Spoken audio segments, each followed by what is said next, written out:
All right, so before we begin, I would just like to state for the record that today is June 24th, 2020, and my name is Ben Bauman, and I'm here in Indianapolis, Indiana, and I'm speaking via phone with Donald Boys, who is it Ringgold, Georgia? Yes, right. Okay, and we are doing an interview for the Indiana Oral History Initiative. So just to start off, when and where were you born? All right. I was born in Wayne, West Virginia in 1935. Okay. Interesting. And let's see, what were your parents' names? Don and Emma.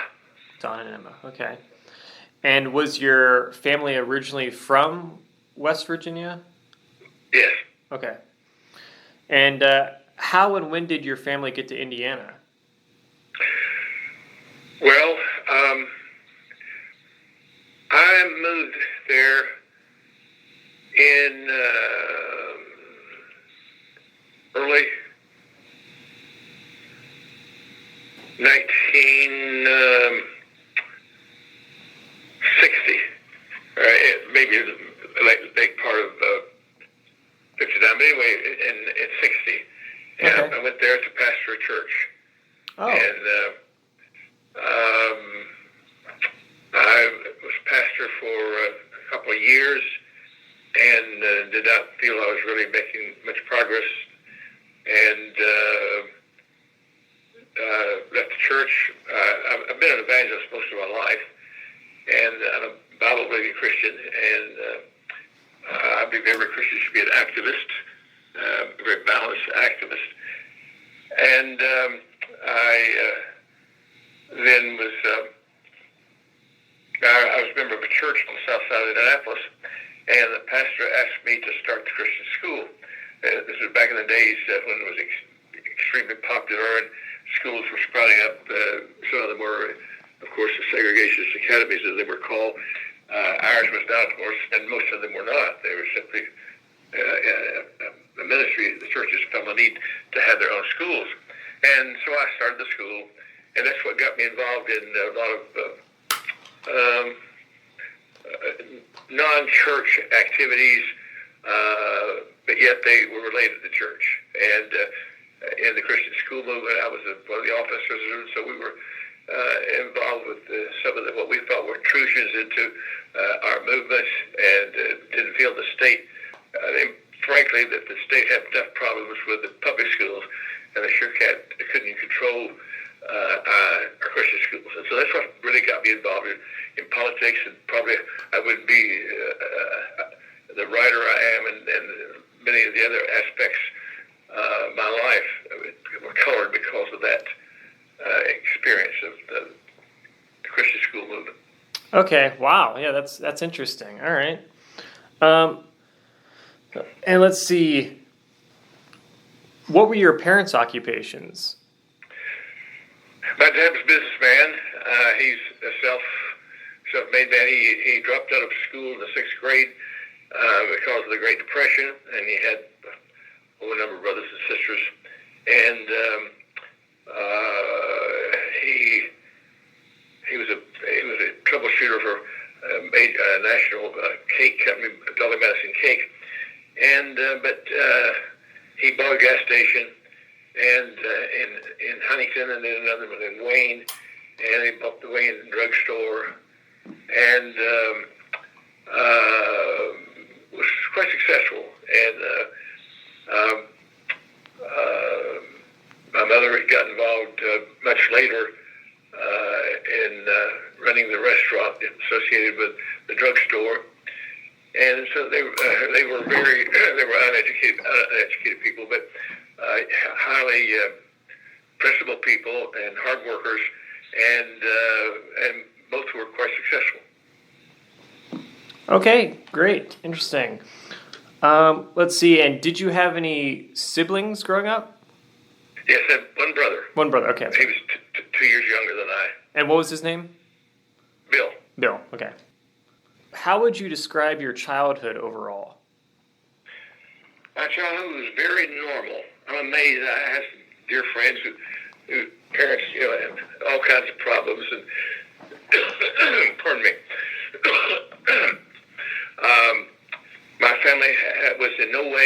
even religious, let alone a Bible-believing Christian family.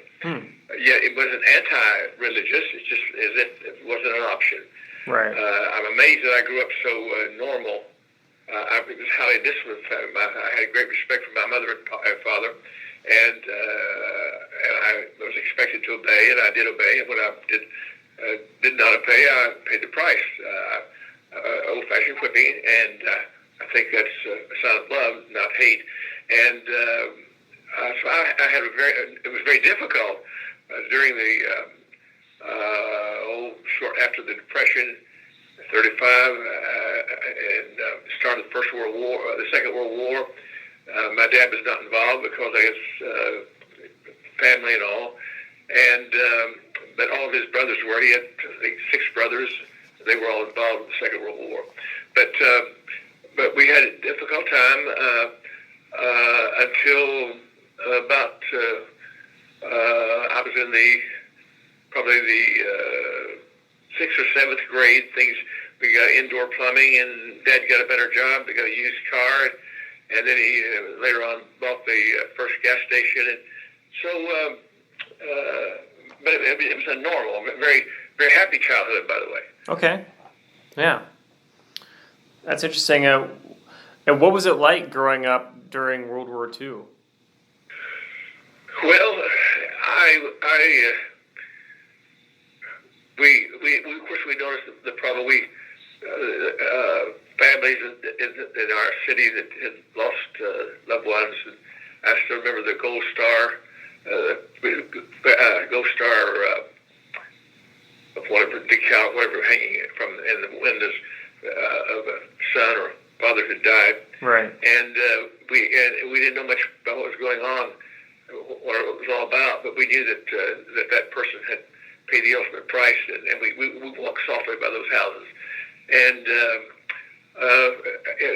we at those days there was a shortage of many things, and you couldn't even if you got the ration, it didn't mean that the sugar was available or the shoes or whatever, because the war was going on, and it was a difficult time. I often went to school holding the bottom of my shoes, and my kids left me. He's talking about this now, but of course, they knew nothing like this, but I had to replace the cardboard in the bottom of my shoe. Wow. Our clothes were always clean, but they were always hand-me-down patches. And I laugh today. I see people who pay enormous prices for some of these blue jeans. And when I was growing up, we were, I don't know if we were ashamed or not, but it was obvious that we were the lower class because of the fact that we didn't always have new clothes or non-patched, right, faded clothes. And I think today they'd be worth a lot of money for those blue jeans. Yeah. And I've still never understood. Nobody's ever explained to me why people would prefer to have blue jeans or any kind of clothes with holes in them. Yeah. But anyway, that's just maybe someday some leftist or some millennial will explain to me why they prefer that. But anyway, I had a normal childhood, and the war impacted us quite a bit, and then we started getting things along better. Dad got a promotion and all, and I started shining shoes.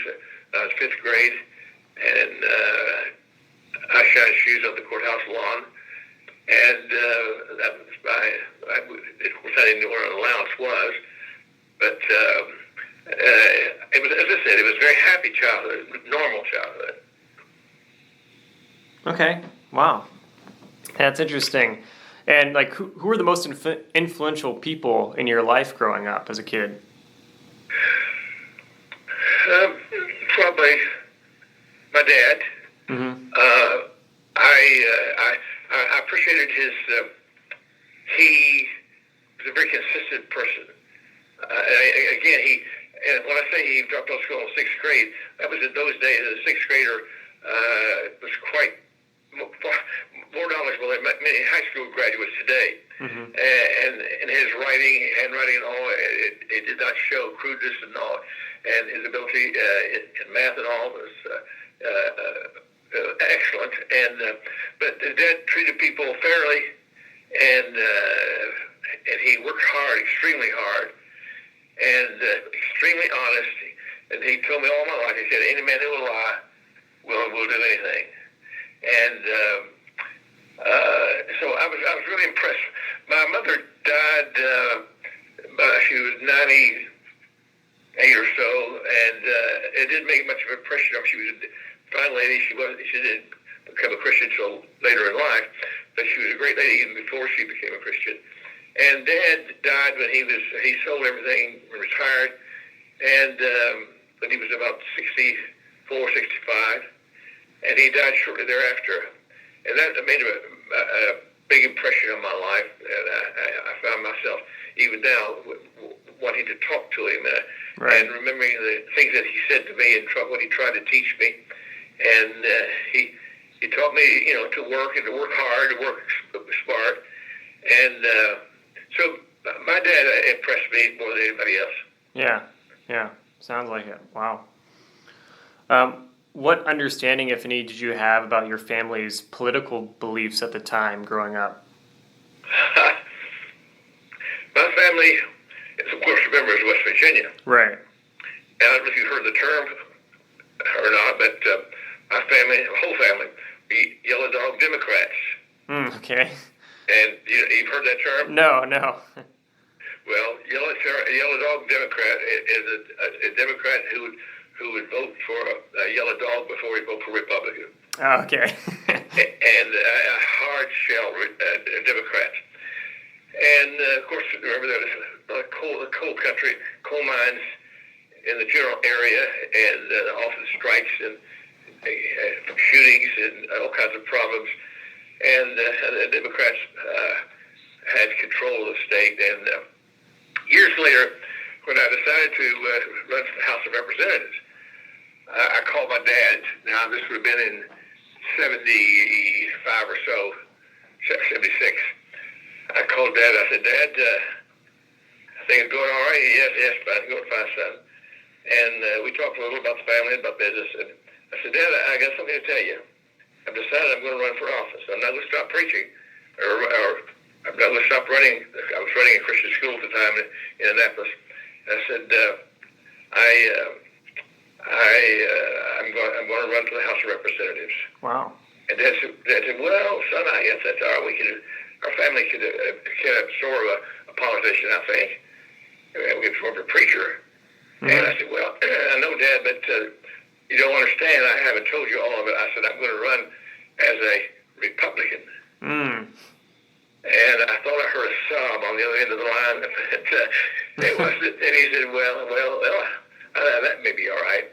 And in fact, it's interesting that my dad ended up voting for Reagan, first time he ever voted for a Republican. Interesting. But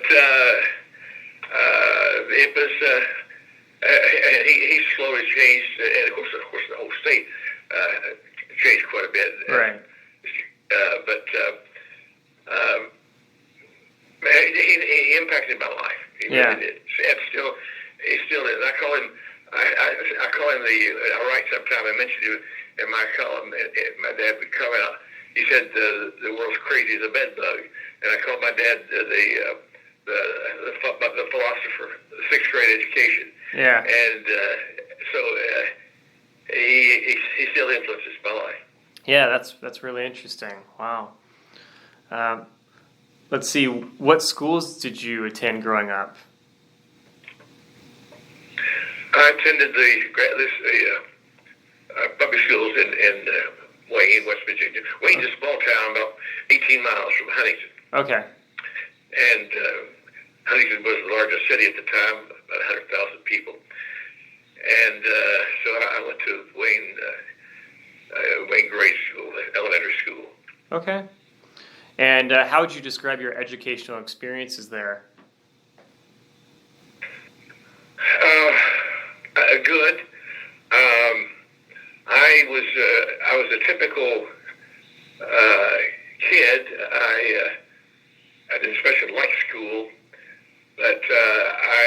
able to get by with not doing a lot of studying. Right.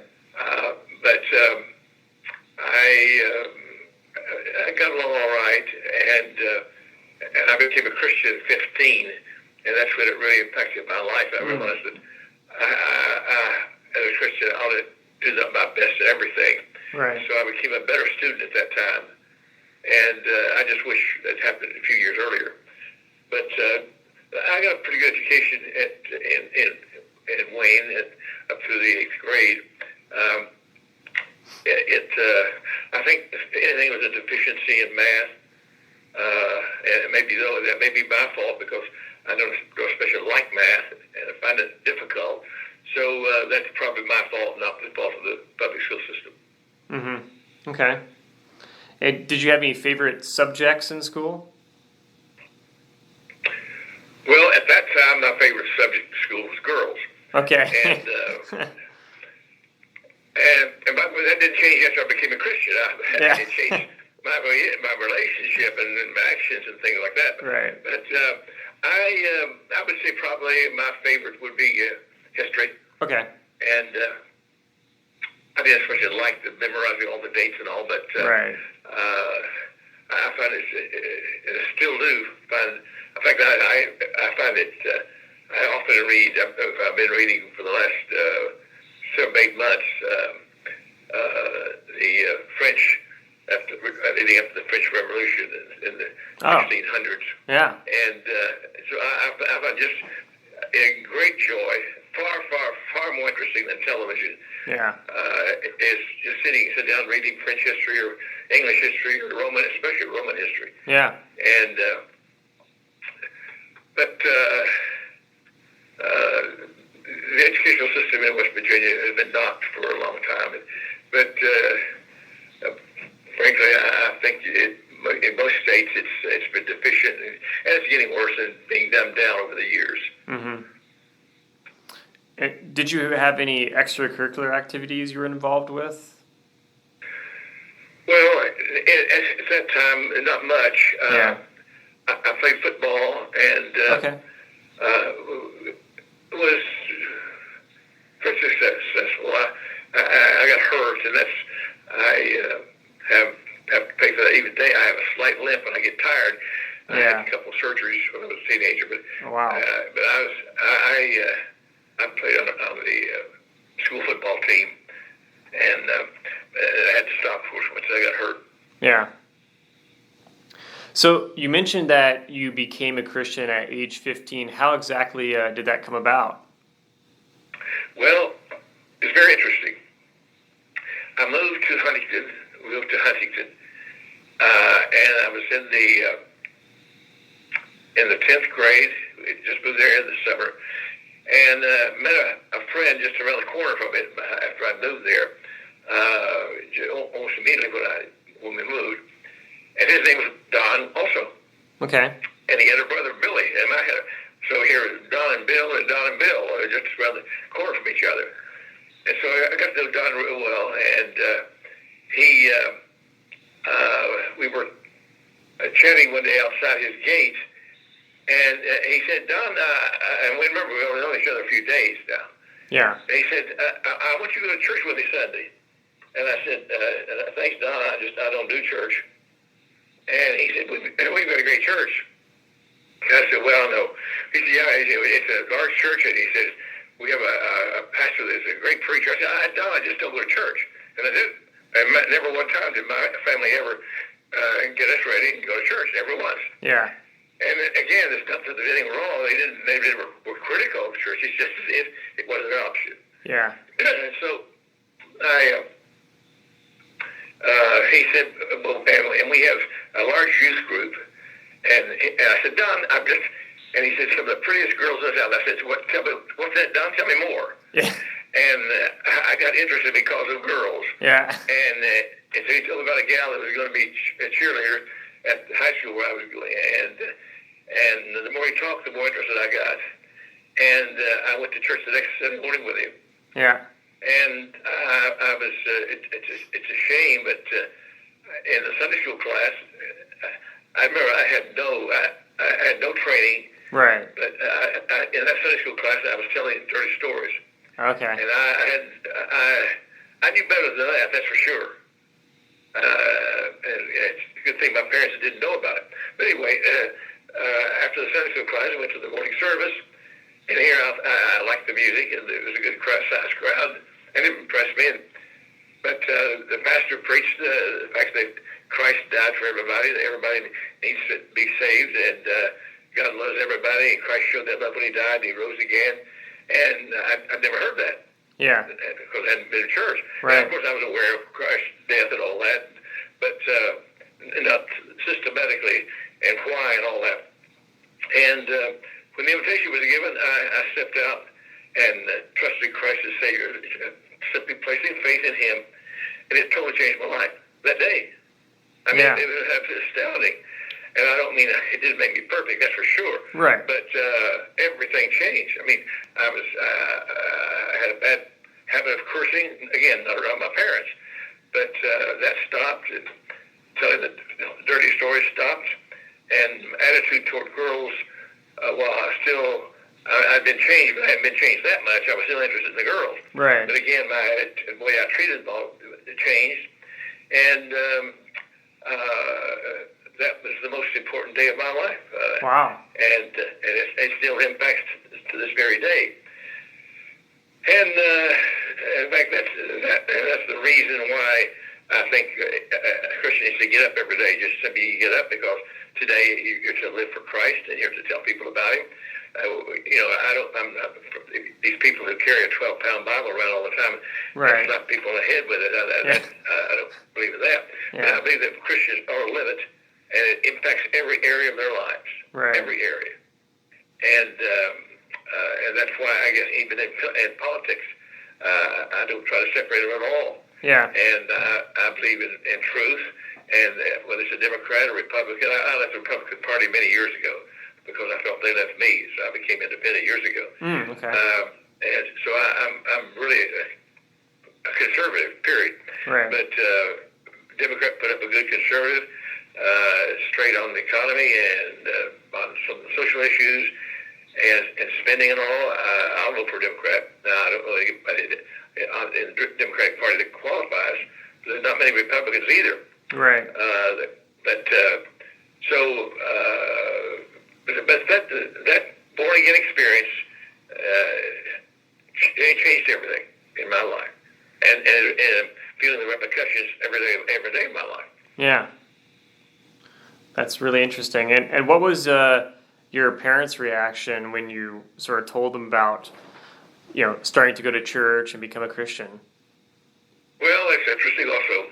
My mother was rather, my mom was a great lady anyway, and, as I've said, she trusted Christ a couple years after my salvation experience. I started preaching on street corners and churches around. Yeah. And so I preached at my home church. First time I ever preached at church. This was about 2 years after my conversion. And my mother and 5 of my friends from high school got saved that day, made professions of faith. Wow. And so my mother, of course, because she was already a decent lady and I thought it didn't have much of a change. Now, my dad got saved years and years later. I mean, everybody in the county knew about that. Wow. Everybody was talking about it because he was so well known and well liked. But mother, as I said, she trusted Christ, and her life changed, but not in the same proportion as mine or my dad's. Yeah. But Dad was not thrilled. Okay. He in fact, I remember one day we were driving, and I still remember where we were, in fact, between Huntington and Wayne, and my brother and I were in the back seat, and I was a senior in high school, and we started talking about college, and he said, by now things were going great. He had a gas station in a better part of town, and main, location and all. And he told me, he said, Don, I'll send you to any college, university. I'll pay you way through. And wow, here I was in the back seat, and I thought, wow, that's incredible. He said, unless you study for the ministry. Hmm. And he said, if you study for the ministry, I'll not send you anything. And he kept his word. He didn't send me anything. I had to work like a dog kid to put myself through school. Wow. And but he changed it. As I said later on, and of course he warmed up. He trusted Christ himself. But he thought all preachers were for the money. Hmm. He thought the mentality in West Virginia at the time was that preachers should work in the mines 10 hours a day, and then preach on the weekend. Yeah. And it should not be paid. That there's something wrong with a preacher being paid. And so he thought all preachers were in it for the money. And he changed. He changed. I was in college at Tennessee Temple University, and I went home. I was married at the time, and I went home in the summer, and I preached a tent meeting in Wayne, my hometown of Wayne, small town, and on the playground of the grade school where I went almost for 8 years. Wow. And this is quite interesting. And of course, people came. This little Don and Emma's boy. Yeah. I've been away for a long time, but I preached for 2 weeks every night, and when we closed the tent meeting, and took everything, all the furniture back and the tent back, and paid the power bill and all that, I had $12 left over. So I was paid $6 a week for 2 weeks. And that's when my dad started having some doubts. Well, maybe all preachers just for the money or for the easy life.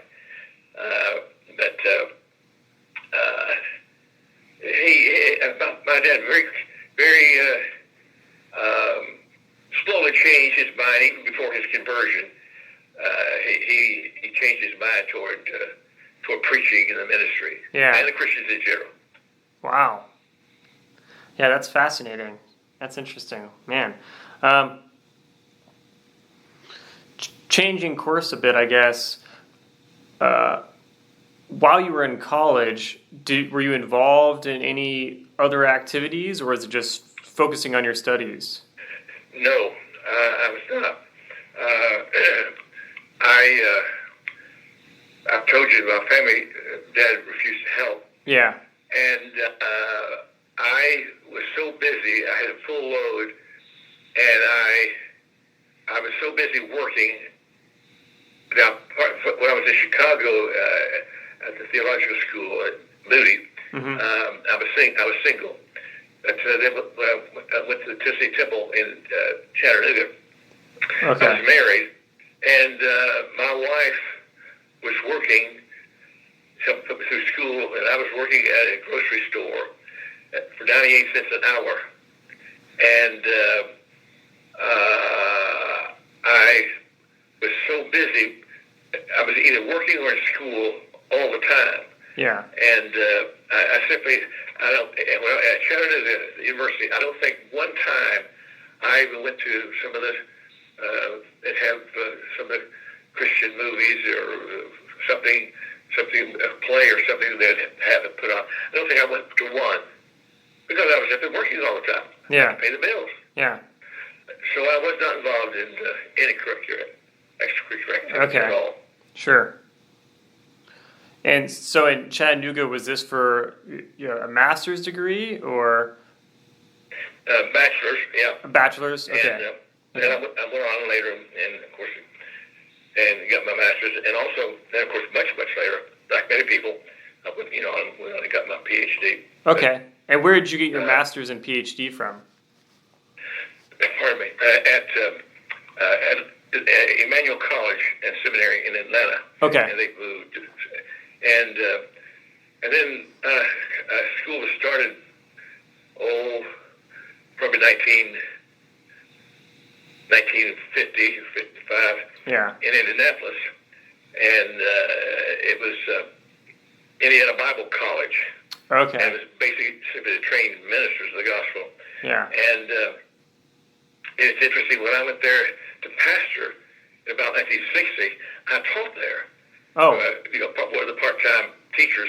wow. Here I was really young myself. I was teaching others. But that school would actually progress over the years, and it became Heritage Baptist University. It was down in Greenwood. Okay. And it's now they purchased land down in Franklin and have campus and all that. But anyway, over the years, that's taken many years for them to make that progress there. Yeah. And so was it Baptist as well when you were there teaching? Yes. Okay. Right. Okay. Interesting. Now, before you ended up in Indiana, did you have any sort of sense about what Indiana was like or any views about Indiana? No, I didn't know anything. I had been here a couple times. Yeah. I had reached the Indianapolis 500-mile race. I don't know if they still do, but the night before it was an all-night affair and all kinds of things going on, and tents up, and a lot of boozing and a lot of things going on. Anyway, that was common the night before the 500-mile race. Yeah, yeah. And we put up a tent, and some of us college students, and service every 20-minute service, real quick song, couple songs, and maybe a 8-minute or 10-minute message, and we did that all night long, and that was my knowledge about Indianapolis. Okay. Now, looking back at your college experiences, how do you view your experiences? What were they like? What did they mean to you? Well, they impacted my life, of course. Yeah. Greatly. The main thing I learned was how stupid I was, how much I didn't know, and I developed an interest in knowing. I'm glad somehow somebody convinced me that I was dumb as a box of rocks, and I had a lot to learn. Because I had a high school diploma didn't mean that much. Yeah. But in my exposure in Chicago at the theological school, I had some of the most famous professors in the world. Yeah. And they taught me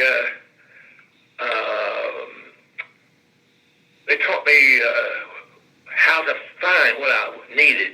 They taught me how to study. Right. And taught me how to research. And that has been good for me all my life, of Sure. course.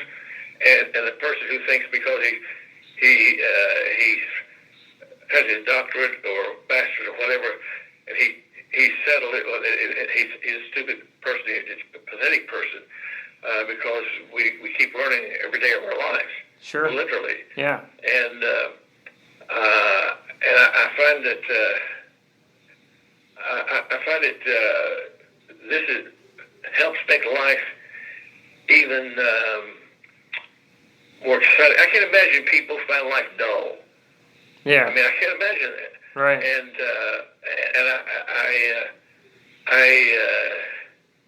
just like this reading I've been doing, and it's 1,600 books. It's 300 years old. The books I've been reading. Wow. And it's in Old English, and that's difficult to read the Old English with the S's and F's and all. Yeah. But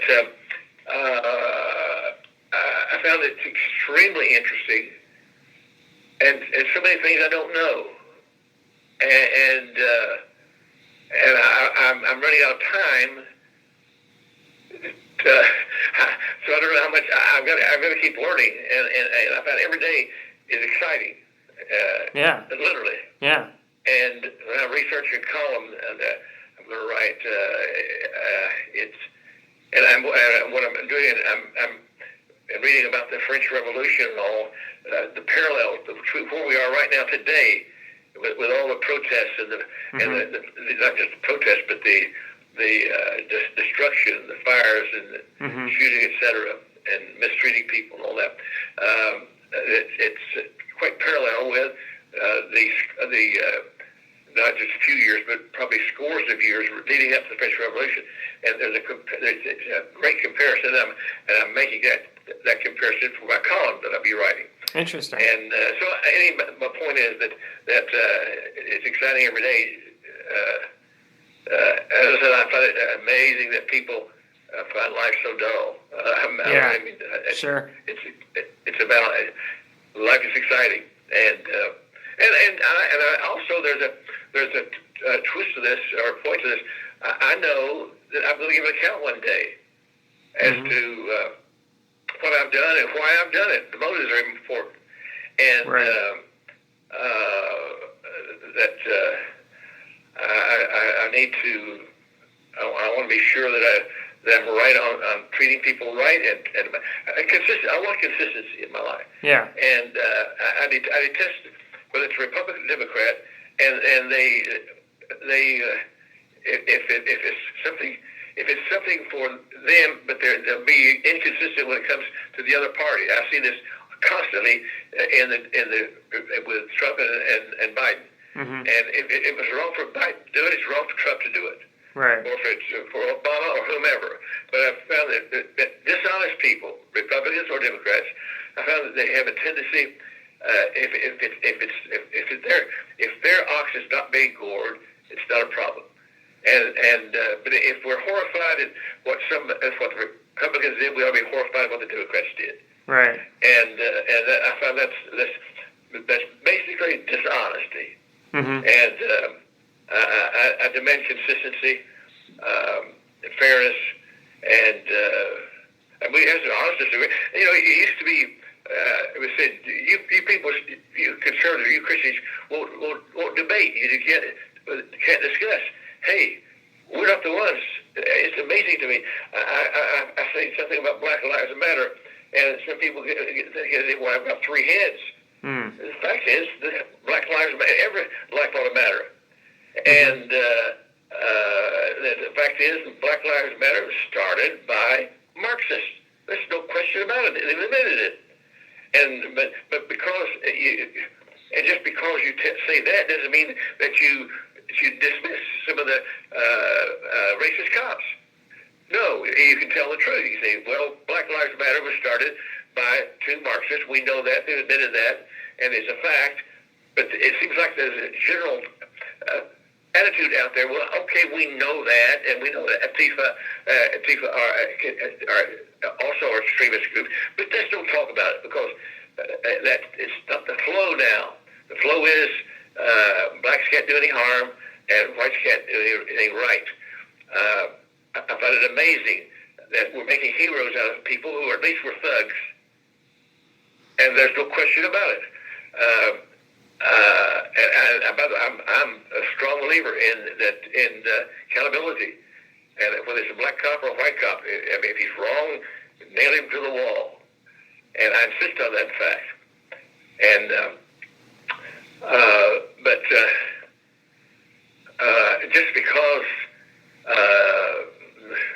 just because it's popular today, I'm not going to go along. We'll call it as I see it. And the fact is that these people who have been involved and some have been killed, and sometime, by the way, maybe it was a quick call on the part of the cop. Maybe he was wrong. However, without exception, the people that are being made as black heroes today were resisting police.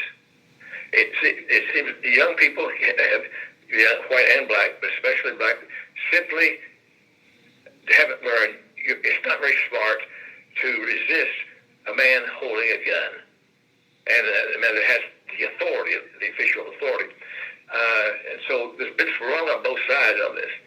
And I demand consistency and fairness, but we ought to be able to talk about some of these things. But I find that most liberals don't want to talk about, they don't want to sit down and really discuss abortion.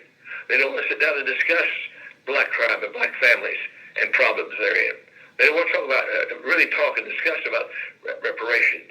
They don't want to talk about LGBT and their agenda and some of their bullying activities.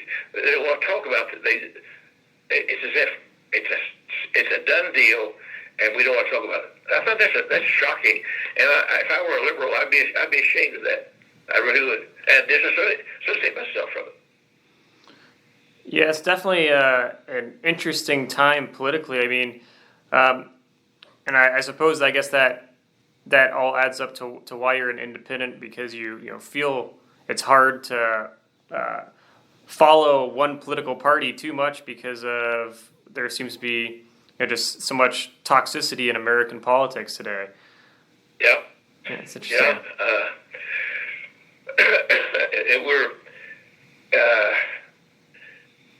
we're seeing, I think, but see, after a while, things get a little old, and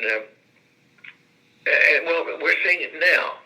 We've seen it on this matter of the sexuality. I think sometimes they've gone too far, but where it's amazing that the Hollywood people have condoned what they call the couch, and how they get a position in a movie or TV or wherever by sexual favors, and but in recent years that's looked down upon, and it ought to be. And any man who takes advantage of a woman, he's a scumbag, in my opinion. Mm-hmm. And but also, I find it incredible that anybody would defend and say that, well, the woman's always right. That's one of the most incredibly stupid things that anybody's ever said. And what if I'm the one that's accused, and I know I'm as innocent as the driven snow, and I'm accused of doing something 20 years ago? I know. Let's talk about the matter of innocent before without proof, and being able to face your accuser and all this. And so there's no question that men are scumbags and rape, whatever, they ought to be held accountable. But just because a woman makes an accusation. So I'm saying we're seeing some changes, and some of the people are getting weary. And I think I see some of it even now with all the protests. And protesting is very, very American. There's nothing wrong with it. I've protested, and I have the right to protest, but not to destroy. And I strongly believe in private property. And so, of course, no real conservative or no sane person would really try to destroy somebody else's either public property or private property. But I'm sensing maybe that some people are, even in the last week or so, hey, this is going far enough. I mean, toppling all the statues and erasing our history. It's a part of history. And it doesn't mean you have to agree, but it's part of our history. So maybe we're sensing a change, or seeing a change, and politically, and maybe we're going to see an ascendancy of independent thinking and independent party, and maybe the Republicans or Democrats will not have maybe the unfair advantage that almost always a chance of victory. But of course, more people aren't thinking for themselves, and that's been a good sign I've seen over the last maybe 20 years or so. Is younger people sometimes they'll make the right decision, but and too often they're easily led. But so maybe there's some good indications in our future. Hopefully, it doesn't look like it as you read the newspapers today, but it could be. Yeah, that's interesting.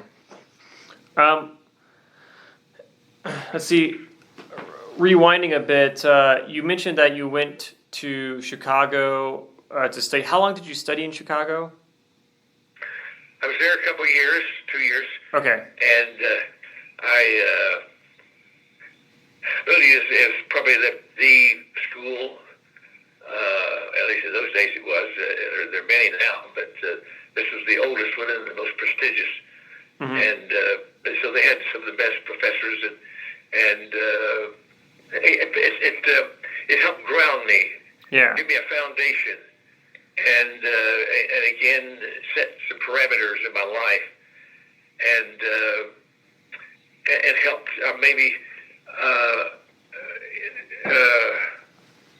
give me some balance that Christians are not to be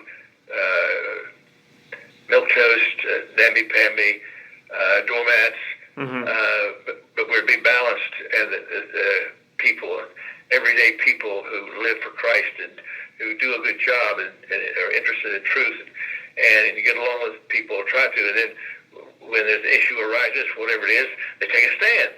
Whether it's alcohol by the drink, or whether it's gambling, or whether it's prostitution, or whatever, and it's a legal thing, and voting and all, the Christians ought to get involved and let the position be known, advocate for their cause, and then whatever happens legally, the votes, then so be it.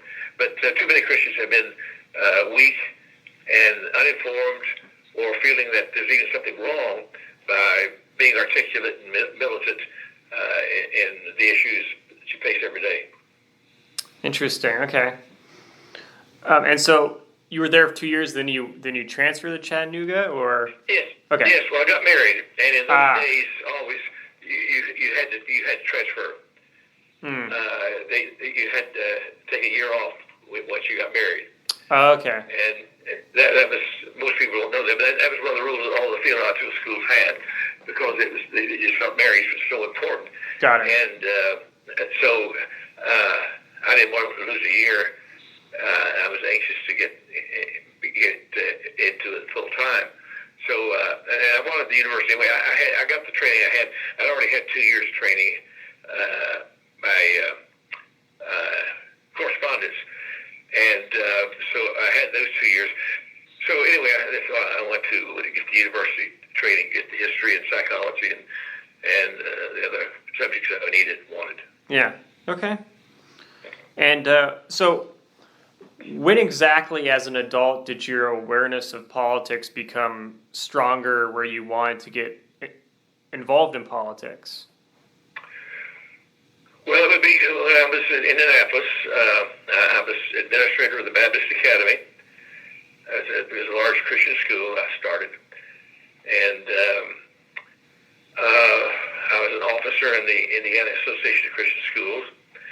And that's the state part of the national organization. And we were having some problems from the state. I don't remember what they were now, it doesn't matter. But the pastor in town challenged me. He said, Don, we need to have somebody in the Indiana legislature know what's going on. There were some people there that if we could get to them in time, we could educate them as to the problems with whatever bill was coming up that might impact our churches or schools or daycares, whatever. Right. And but too often the issue was on top of us and well on the way before we even knew about it. So my friend challenged me to run for office, and I never thought of such a thing. And I had been very outspoken on all the issues. I had a TV show back in those days. I don't know what it's called now, but it was I think it was URD TV Channel 40. And so I had a show on every Saturday night, and then I did a newscast also, religious news. So I was very informed and very outspoken on the issue, but I just had never had any desire or any thought about the possibility of running for office until my friend challenged me, as just simply having a need to have somebody know what's going on, and also not having to keep me informed. As he said to me, you know what the issues are, and we don't have to wire you up to watch out for us. So I went down and signed my name at the Secretary of State's office, and I lived in Greenwood at the time. I think it was called District 53. Anyway, covered Johnson County and part of Morgan County. And I was running against a man that was a good man, but he just wasn't informed about threats to the Christian schools and church movement. Okay.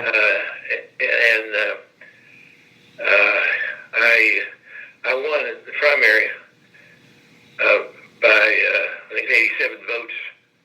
They call me landslide boys in Indianapolis. That's it. And then of course the general election I won by large majority because that district is very, very conservative, very Republican. But learning experience. I don't feel I got a lot done, but I was able to kill a lot of bills that were having a negative impact on our churches, and especially on our Christian schools. And that's the reason I went there anyway. Okay, interesting. Now, talk about your family life. What was the name of your wife? My wife's name is Mary Ann. Mary Ann, okay. And she worked for Ayers for many years. And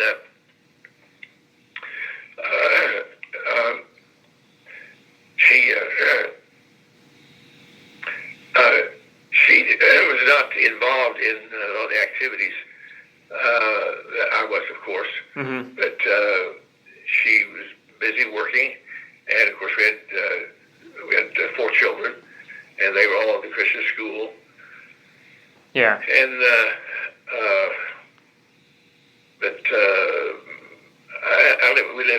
we first moved to Speedway, and within a couple of years moved to the Greenwood area.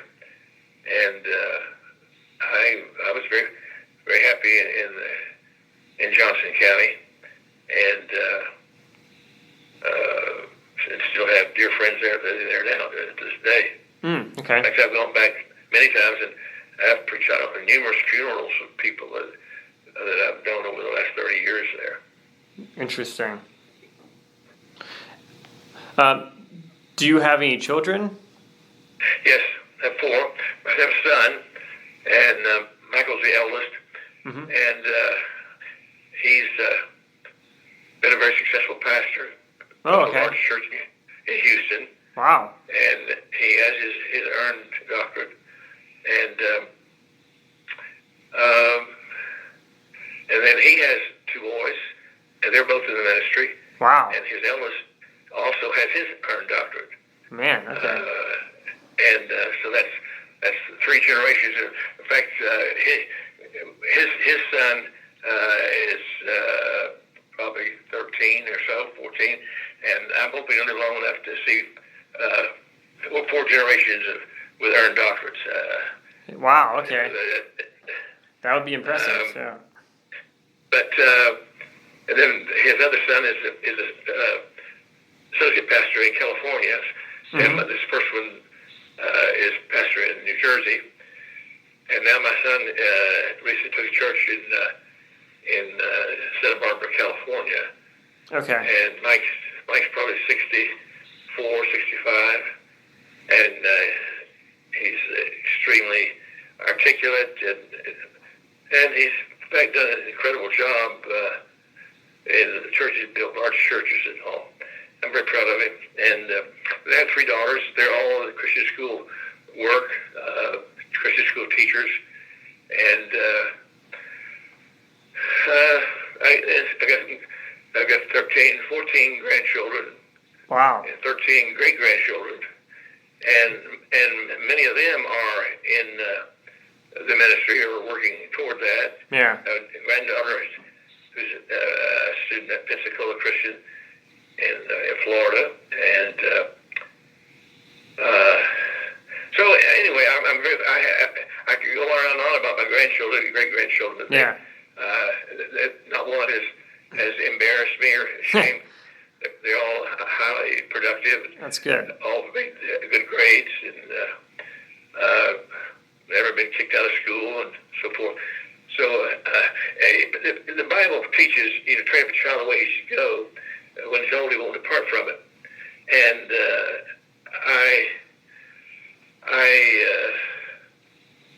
I'm so pleased that my family has not digressed from the scriptural position that I believe is accurate, true, and they have not.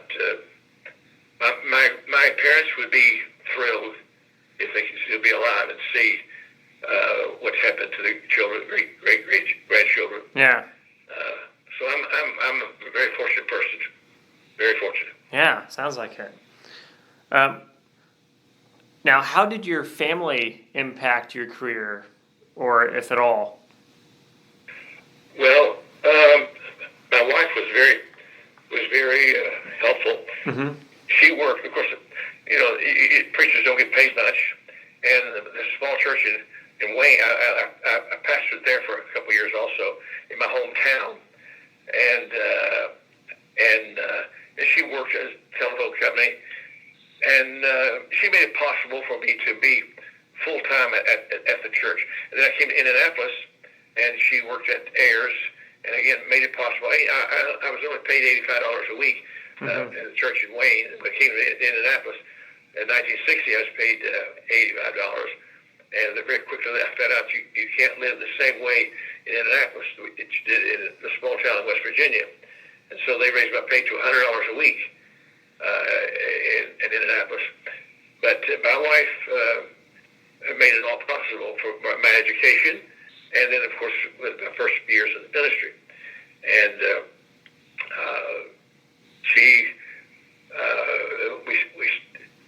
we started a publishing company, and my wife ran it while I traveled, promoting it, and she was a big help. She died in 1978. Oh, okay. And we were married 33 years, and but she was a great lady. Yeah.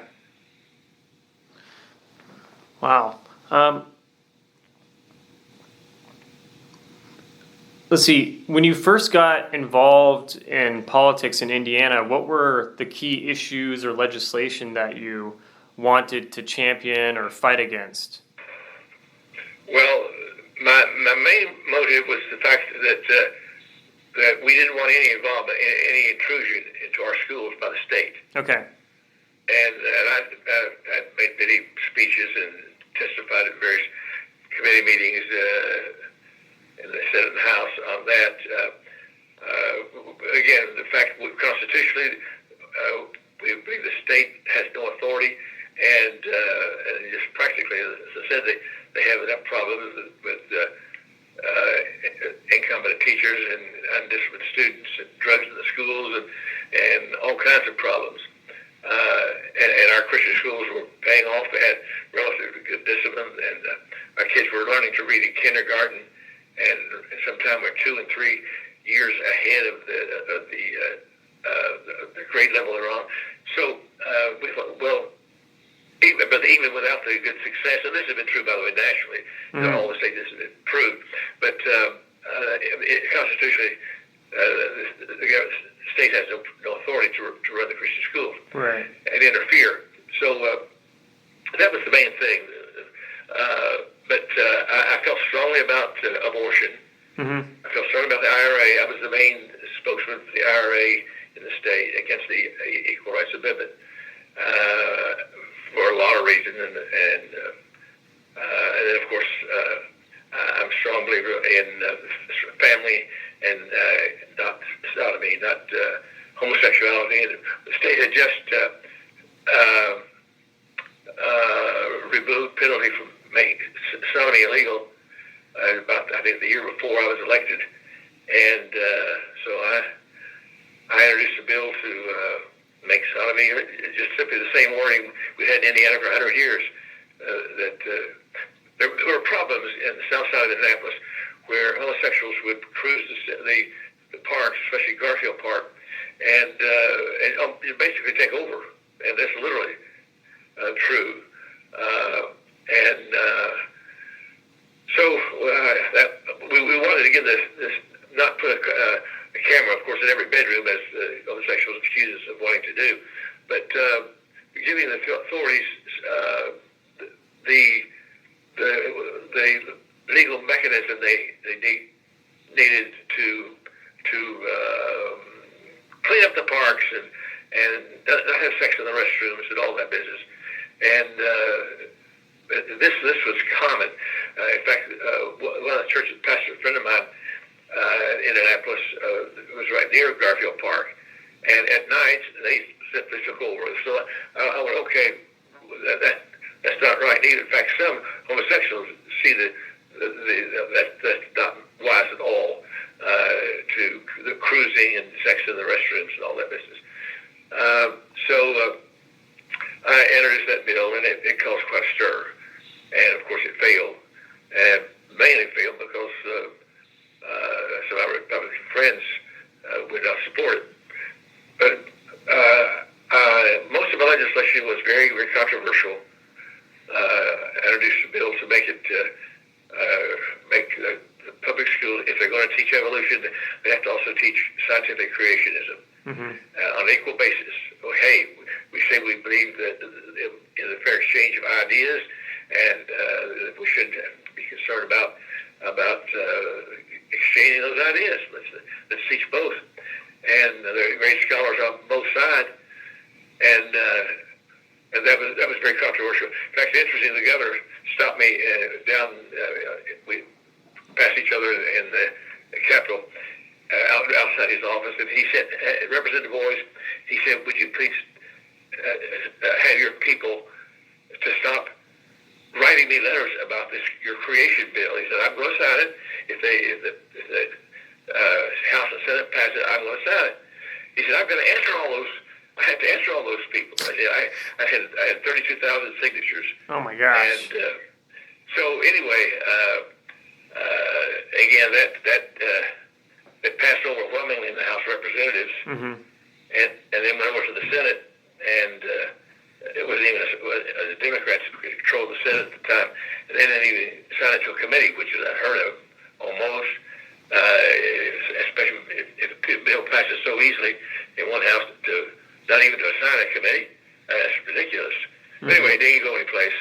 But most of the good that I did, I think, was just simply standing for and defeating many things that came before the House before they ever got well known. I said, but they knew that. The members of the committee knew that I wouldn't back off, and that if they wanted to battle with the Christian school movement and the churches, then okay, they would have it. And so many things didn't even go anyplace because I opposed it and made a motion to table it, and so I didn't have a lot of success. I wasn't there to pass bill. I was there to get bills defeated if they encroached on our freedoms. Okay, interesting. And so you mentioned the creation bill. I saw on some of the records from your time in the General Assembly that you had sponsored one the first year, I think in '77, and then another in '78. And it looked like there was a slight change to the bill. Do you remember anything about that? Well, it's just been 20 years. I don't remember the two. I can't imagine why. Yeah. I can't speak to that at all. Yeah, it looked like the first one was just talking about adding creationism to curriculum, and then the second one was about I guess like teaching creation from the scientific perspective. And so I'm not really sure what that meant because I don't have lots of specific information, but no, I'm sorry, I can't help you there. It's been too many years. No worries. Well, you already talked about it, sort of generally speaking anyway, but I was just curious if you knew more about it. Okay, let's see. Now, when you were first involved in politics, did you have any national political heroes at the time, or state or local? I would say yes. Of course, I like Goldwater. He was, and I believe, if I'm right, of course, remember that was a massive defeat for Republicans. Right. And if I remember rightly, my district,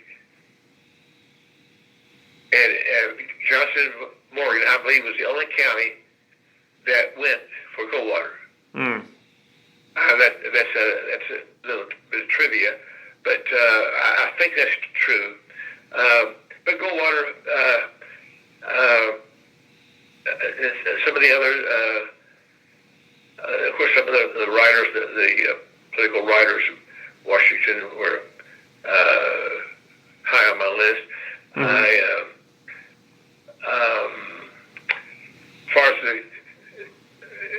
I guess my top hero, and I don't remember the date, by the way, all this, but it was McDonald in Georgia, a member of Congress. He was a Democrat, but he was one of the straightest guys and sharpest guys, more honest than I knew in politics, and he was a Democrat from Atlanta area, and remember he was the one. He was on the Korean flight that shot down by the Russians. Okay. And called 007, I believe, flight, and over 100 people were killed, and he was one of them. Wow. Anyway, he was a Democrat that I could vote for with enthusiasm, and not just vote for, I could work for. Okay. But I haven't seen one like that since he died. Yeah. But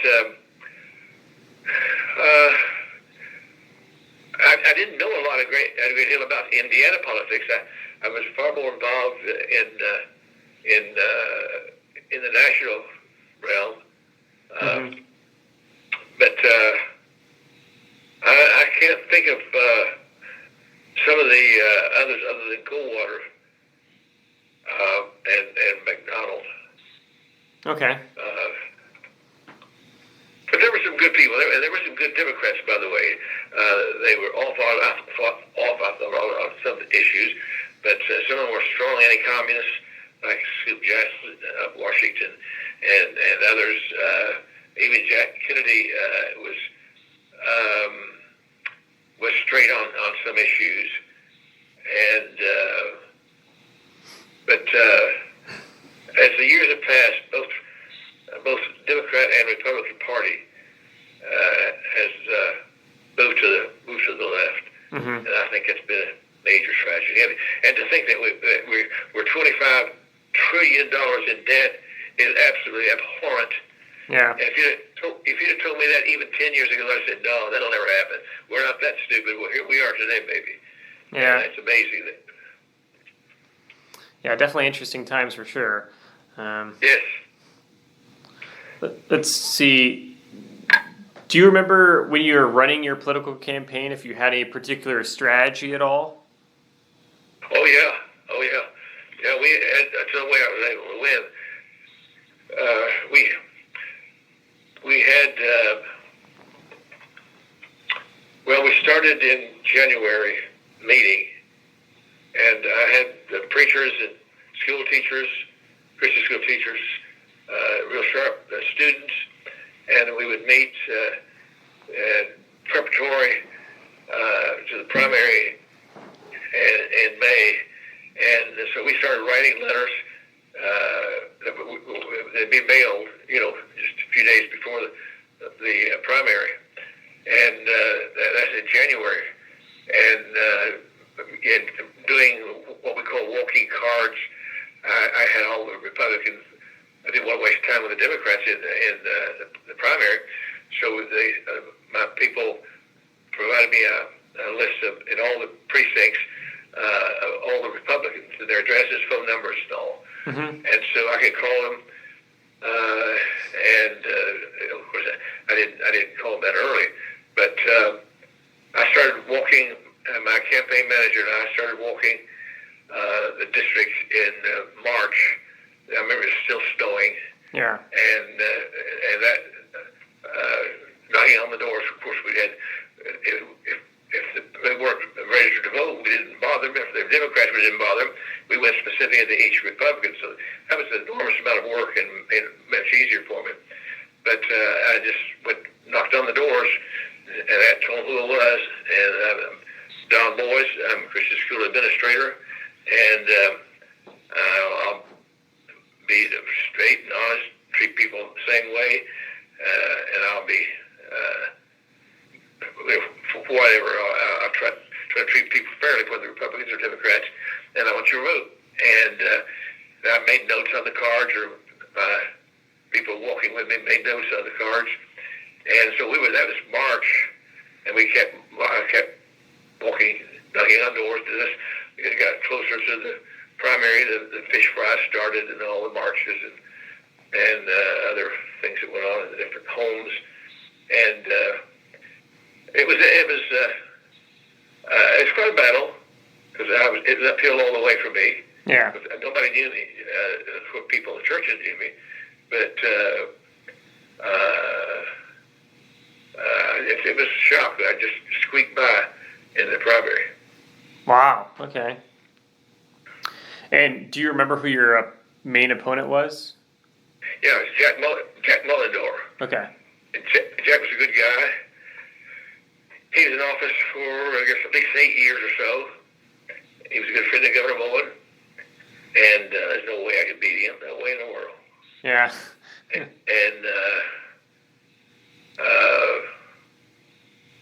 he owned the airport in, well, I guess near Franklin. Okay. And so we did our thing, and we told our story. But there's not a lot that I could. I mean, Jack was a good guy. It's just he wasn't. He didn't have an agenda. I had an agenda. I wanted to do what I could to help the freedom of Christian schools and not be overwhelmed by the state. Right. And so I admit it. That's the main thing. And Jack just simply didn't know about any of all that. Yeah. Okay. And now, by the way, if somebody got to him and explained the issues, he usually voted right. He would vote, for our cause. Mm-hmm.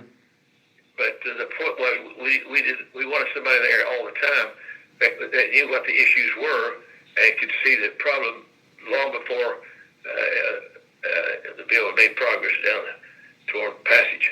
Sure. Yeah. Okay. What was your first election day like? And how did you feel?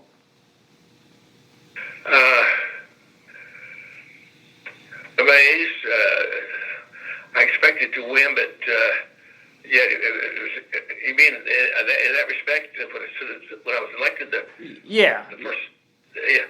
You may find this interesting. I'll tell you what happened the night of the primary. Okay. We were all meeting at it may still be common, I don't know, at the Daily Journal and the newspaper in Franklin. And they had the big board up of all the races in the district. And all the candidates were there, and some of their hangers-on and helpers and reporters. And so all night, went back and forth between Boyce and Mullendorf. And, I mean, it was back and forth constantly. And then it was down close, getting real late. And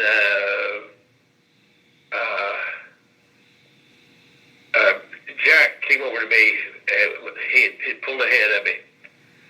And I was sitting there at the big board watching as they changed the numbers. And my campaign manager was with me, and my maid worker, who was also my next door neighbor. The three of us were there, and Jack came up to me and said, "Don, congratulations, you did a good job." He said, I thought for a while that you were going to win. And he said, "Really, you came out of nowhere," and he said, "Wow, you did a good job." And I said, "Jack, what are you talking about?" He said, "Well, you almost beat me." I said, "Jack, it's not over yet." He said, "What are you talking about?" I said, "The votes from Morgan County aren't in yet." And he had overlooked Morgan County. Uh-oh.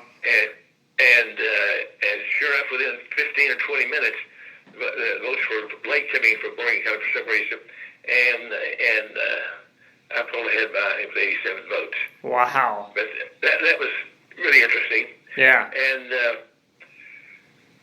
so I started getting ready for the session coming up, and it's quite an experience. And it changed my life, and I think because of that, I even looked at other things through a political lens, Mm-hmm. and I don't see politics as the answer, but it's one of the answers, and it's part of American life. And I think that one major failure is Christians not getting involved. And I was told that I was the first Christian elected to the office like this in the state. Mm. Now, I don't know if that's true or not, but of course, been many since then, and some elected to Congress. But I believe Christians are to be involved in every aspect of life, and again, whatever the political party. And there will be some Christians who would not be as militant as I, or would not be as feel as strongly about taxes or gun control or whatever. And I have no problem with that. I just think they're wrong. And hey, let's sit down and talk about it, and see if we can convince each other of our position. Yeah. But I find that there's not a lot of that going on now. If we disagree, we cut the person off, and he must be a radical and whatever. And that's one of the most distressing things that's happened since my days there is the unwillingness to sit down and really talk about the issue and present our side. You see, I think I want to be truthful. I want to have the right position on every issue. Now, I'm not a fool. I know that I'm probably wrong on some issue. I have no idea what it is. If I knew, I would correct it. Yeah. But I think every position I take, whatever it is, I think it's the right position, the consistent position, the Christian position, the practical position that everybody ought to take. But I'm not going to fuss and fight with those who don't agree with me. I've just proved that I've not been successful enough to prove my position to them. Right. It's not their fault. It's my fault, maybe. But this is a major failure today, in my opinion. The unwillingness to, and of course, many reasons many people don't want to talk and discuss and debate is because they don't have any confidence in their position. Mm-hmm. And so a person who believes something strongly should be willing to discuss it and admit if he's got a weak position in a certain area of it, then admit it and move on into the discussion or to another discussion. Sure. But we're seeing unbelievable rancor, incivility, unkindness. Mm-hmm. I've been told, how can you believe in the death penalty, and you believe that sodomy is wrong and homosexuals should not have the right to do this or that or whatever? That's not love. I maintain it is love. See, this is a big argument that's made against Christians in politics. It has been for many years. But I believe that you're not showing love if you don't tell the truth to people, whatever the issue happens to be. But we're living in interesting days. I'll tell you that. It's exciting days to be an American. Yeah, it's definitely. It seems like every day there's a lot of big news-worthy items. Yeah. It's just kind of nonstop right now in terms of eye-catching things thrown out there in the news. So probably one of the most interesting political times, and in recent memory at least. So yeah, sure is. See. What were you thinking as you walked into the State House your first day in office?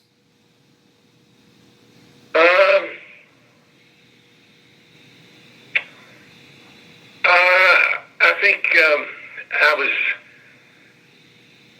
awed, and I felt a sense of a real responsibility that people in the district had put confidence in me, and I was so. I wanted to be fair. I knew I wasn't going to satisfy everybody, that's for sure. But that's why I tried, in my literature, I made it clear where I stood on the various issues. There was no surprise. Nobody would say, well, I didn't know he'd take that position. But I made it clear the positions I took. But I was sensitive in wanting to stay informed, and do the right thing, and simply be faithful. Yeah. As a Republican representative, and I represented everybody, Democrats and Republicans, and so I think I was maybe I was overwhelmed a little bit at the responsibility. I Everybody took it seriously, that's for sure. Yeah.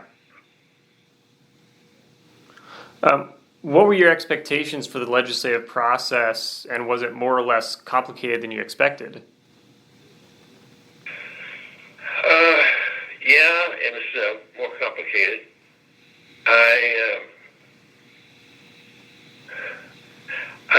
My naivete kicked in. I think I didn't expect. I guess I didn't expect so much politics in the politics. Oh, okay. And even among the Republican Party. And you see, at my time, there were 49 Democrats and 51 Republicans. Well, they had to have my vote to do anything. Yeah. Somebody absent or whatever.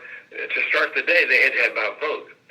And so that, I told my very first day, initial day, and also I didn't feel, I was a novice as far as politics was concerned, but I didn't feel that I was, in other words, you're supposed to sit back for a year or two and take it easy and not. I didn't feel that at all. I felt a need to. I knew what I believed, and I was going to start off from day one. Yeah. But I wasn't arrogant. I knew. But I expected. I guess I expected. I expected honesty, and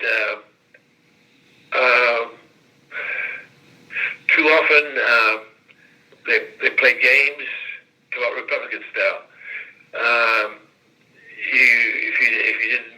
If you didn't toe the line,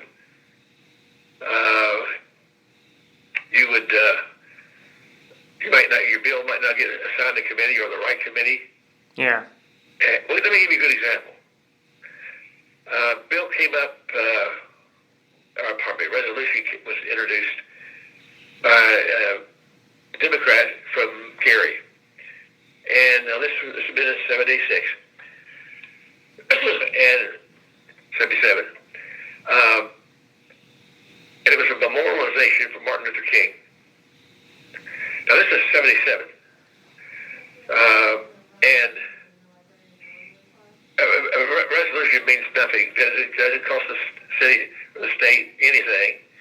Right. Just to commend the basketball team at Indiana University or the football team or wherever, or a person who's 100 years old. Anyway, every day you start the day with the resolutions. Yeah. And this was to memorialize Martin Luther King Day. And I have a strong opinion about King. I sure believe in equal rights, but I happen to be aware that he had many mistresses. And now, of course, there's no question about it. It's been even his own biographer in the last few months came out and admitted at least 58 mistresses and many one-night affairs. But anyway, I'm not going to memorialize a man, black or white, or even though he's a howling figure. And they said, all in favor say aye. And of course, these are always just simply a matter of form, of formality. Mm-hmm. And that was opposed, and I yelled, no! And every eye in the house turned to me. And after the no vote, after the vote, a reporter from AP said, Representative Boyce, why in the world did you vote no against Martin Luther King? Now, there wasn't a national holiday yet. Right, okay. And finally, Reagan was plunging into that a little later.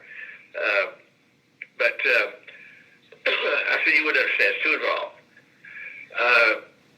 Some of my conservative friends were aware. They were informed. They knew about his opposition to the Vietnam War while our men were dying in rice paddies there. And he came out and supported the Viet Cong and accused Americans of poisoning the wells and all that. And so we were aware of what was going on. And while there was some good accomplished, there was still a lot of harm. And I was not going to play the part of the hypocrite. And so some of my conservative friends admitted they should have voted, but they said, well, and I told them, I said, I started to make it up.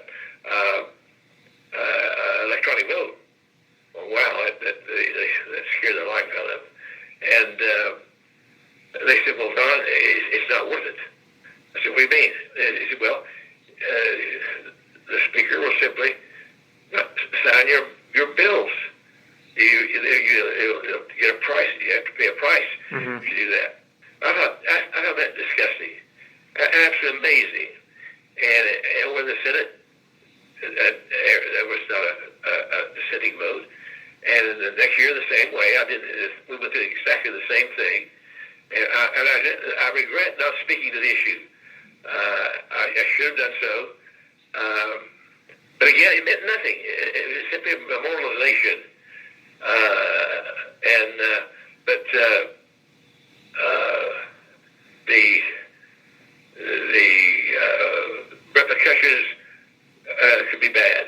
And so I didn't like any of that. I didn't think any of that was honest in politics. And so it was. And there were a number of things like that where there were repercussions, but obviously the business is a hog on ice. Yeah. And just because Republicans went along with it, and my friends went along with it, and then the next year the same way. It happened exactly the same way next year. But it was some interesting battles, and we won some and lost some, and I don't regret it. I didn't live. I had an office right there in Annapolis, so I still ran a Christian school while I was in the house, and that worked well for me. I could be in probably 8 minutes. I could be in my office from the school up to the State House. So. Interesting time, a great time. But it did change my life. It impacted my life. Yeah, okay. Interesting. Now, how did you learn the ins and outs of state politics? Did you have any particular mentors or something that helped guide you through the process? Or yes, I had a friend who was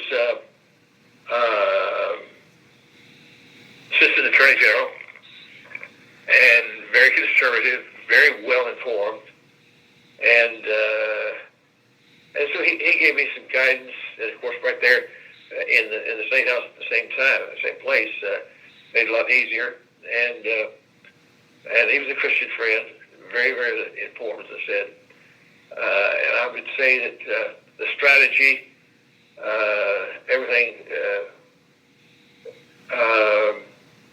He should get all the credit for that, I think. Because I had no background as far as the practical day-to-day activities, what to do and what not to do, and all that. So he was a big help. Yeah. Okay. What were the interactions like with your constituents? I had. Democrats, not a lot. There were a couple of Democrats that I felt were highly principled, wrong, I thought. No, there was one. There was one Democrat, I forget where he's from. I remember I can even see his face now in my mind. And he was as conservative and straight as anybody else there, even me. Although he wasn't really informed about the Christian issues and the Christian education, but he was a good guy. Another one from Terre Haute, and we disagreed on most issues, but again he was, I think, highly principled. But I didn't have much to do with him, and some of the Republicans were very conservative. I think they thought maybe I was a little too rabid about Christian education and the state keeping their hands off our schools. But that's why I got elected. And I've told everybody I had strong feelings about the ERA and death penalty and so on, et cetera. But I was concerned about it involved thousands of students and hundreds of schools, and so that was my main interest. But I found that the conservatives there were very decent people, as far as I know, very decent and honest, hardworking. I didn't have any problems with them. Okay.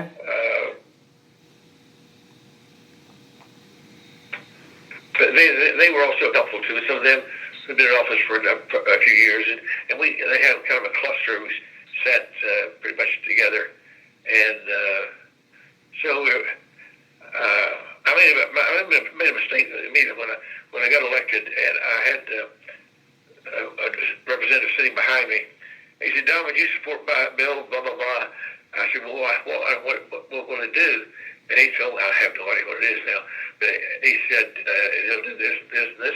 And I said, "But yeah, that sounds reasonable."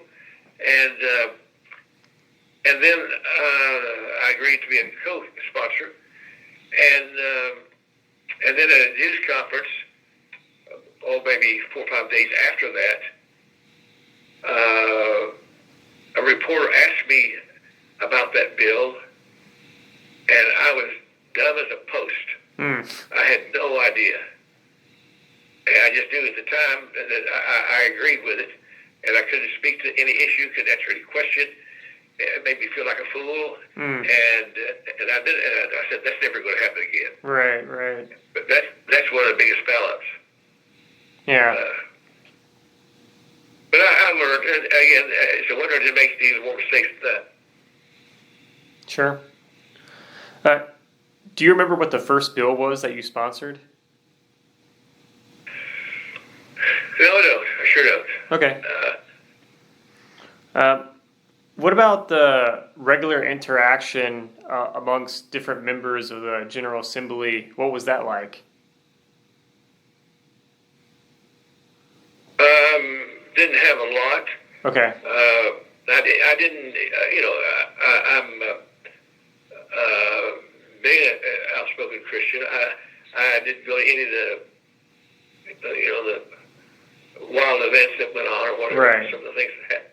And we went to the governor's mansion a few times, and my wife and I, and their wives, and then some events like that. I had the interaction, but never. I don't think there's any social interaction, and none that lasted. I became a good friend of Danny Burton. Dan went on to Congress. And was outspoken and very conservative, did a great job there. And but didn't have really any interaction with the members. Okay. Again, I was busy running the Christian school, right, and helped getting other schools started around the country. So I was still jumping on a plane the first couple of days, going to Tucson and other places. And so I just had too much going on, because sure. Most of the guys, they were from out of state or out of the area, and so they were there full time in Indianapolis in a hotel, and they had a leave of absence from their law practice or medical practice or whatever, and I'm still running the school, and so I had things going on. I didn't have time to do any socializing if I wanted to. Right. Yeah. What about the interactions between Democrats or Republicans? What was the relationship like? Ask that again. What was the relationship like in the General Assembly between Republicans and Democrats?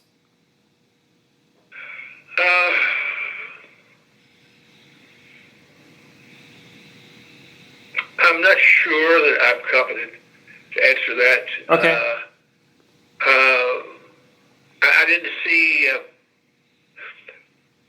I think I think both in the nation and in each state, there is a deep state in a sense. Okay. And the people who are pro-abortion and pro-homosexual rights, etc., whether Democrat or Republican, they seem, as far as I know, got along and did some hobnobbing, but I don't think I can really answer that real clearly. Okay, that's fine. Um, did you see any differences between the House and Senate and how people behaved, or? No, I can't say that I can see any difference at all. I didn't know of course, the senators as well. Yeah. But of course, they were in control at the time. The Democrats were in control of the Senate, and the Republicans in control of the House. So I didn't see. I can't. No, I can't say anything about that. Okay. What did you think of the process when it came to generating a bill?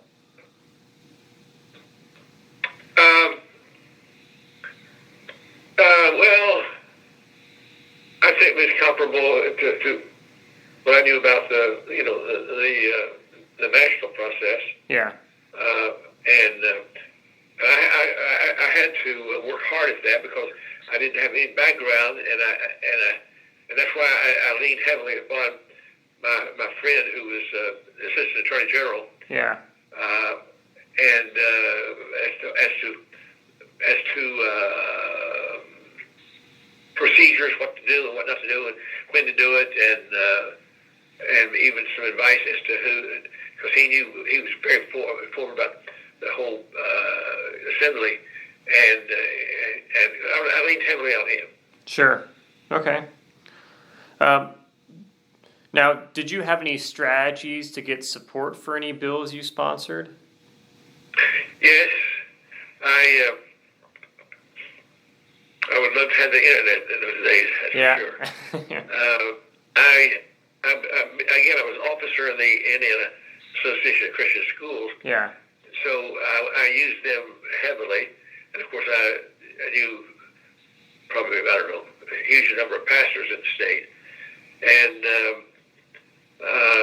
so when issue arose, I got on the phone to all of them, and then asked them to contact others that I didn't know, and some on the periphery, because it's not just Baptists, but that's basically the ones I knew.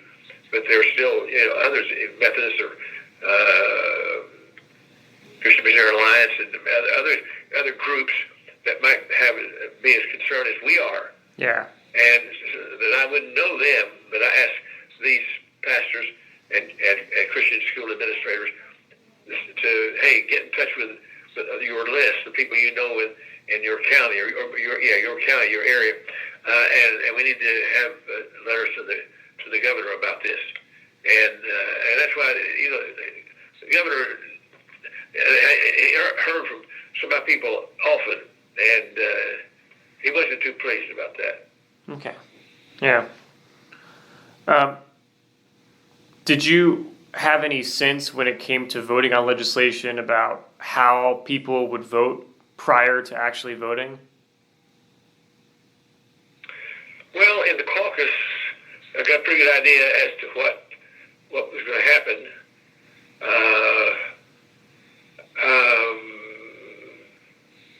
I don't guess I was really surprised much at that. Okay.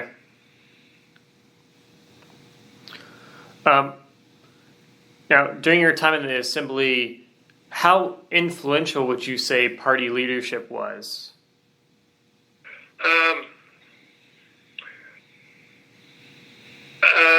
Probably too influential. Okay. I think the speaker, the president of the Senate, I believe that they had too much authority. Okay.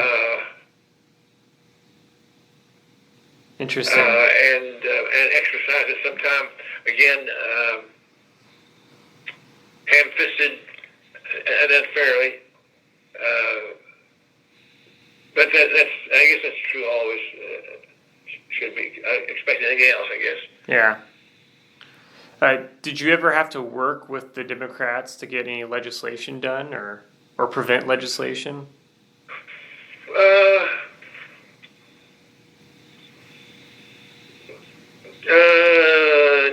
No, So Okay. I cooperated some with, as far as, I was willing to listen to any of their pitches about support. Yeah.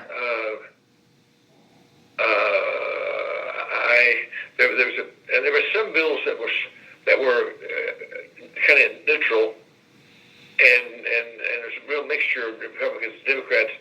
One was the smoking bill introduced by a representative from Mishawaka, and he wanted to make it illegal to smoke in public places. Now, this was again way back here, years and years ago. Yeah. And that was one of the most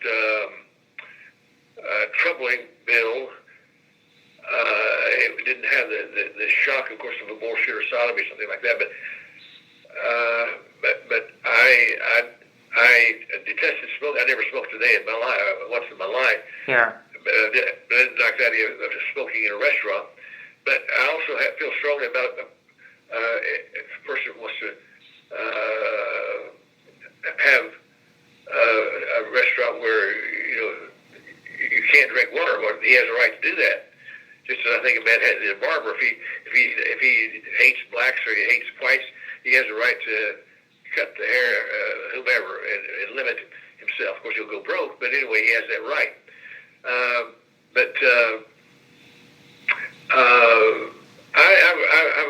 I was really in anguish over that bill. It was a Democrat, by the way, who introduced it. Mm-hmm. And I finally decided to support it. And I remember the day came when we voted for that bill, and some of the guys who didn't even smoke or didn't smoke cigars, but they were sitting right down front, all the representatives, and they had their feet up on the seat in front of them, and smoking great big cigars and blowing smoke over their heads. And different ones would go and speak. And so I spoke to the issue. Now here came a Republican, smoking, but I would speak to the issue on the floor at the mic, and I said, hey, I don't like smoking, but I also don't like the government telling men how to run his business. But I said, I'm weighing all this out, and I have to vote one way or the other. And I said, I'm going to ask. I said,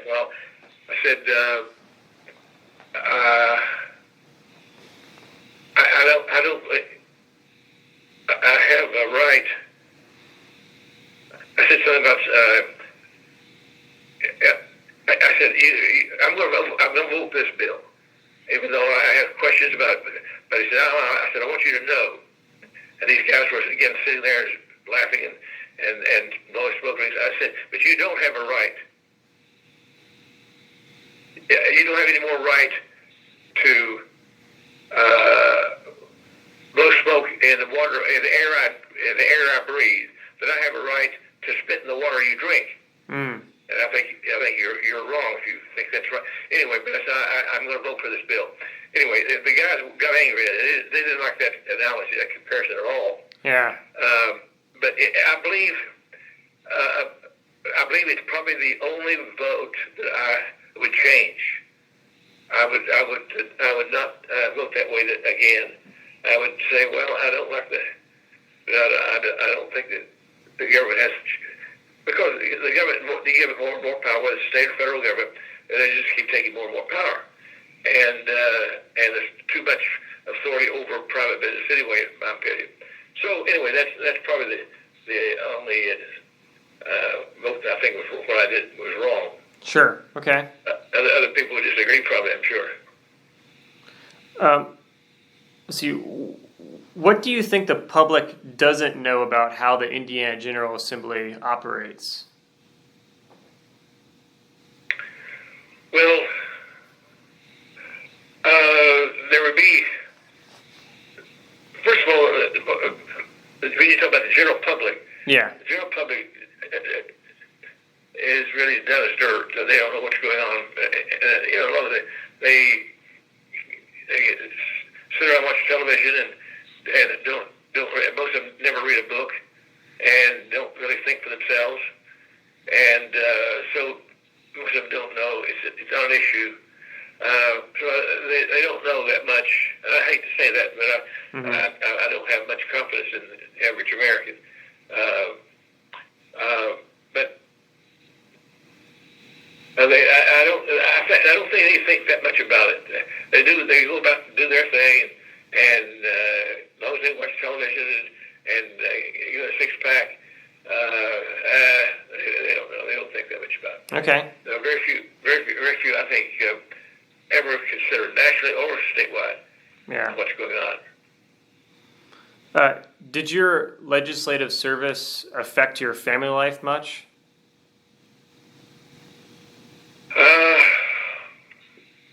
No, I don't think so.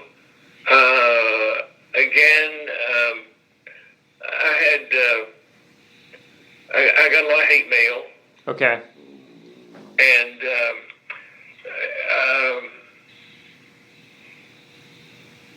the pornographers and all. I had my bill about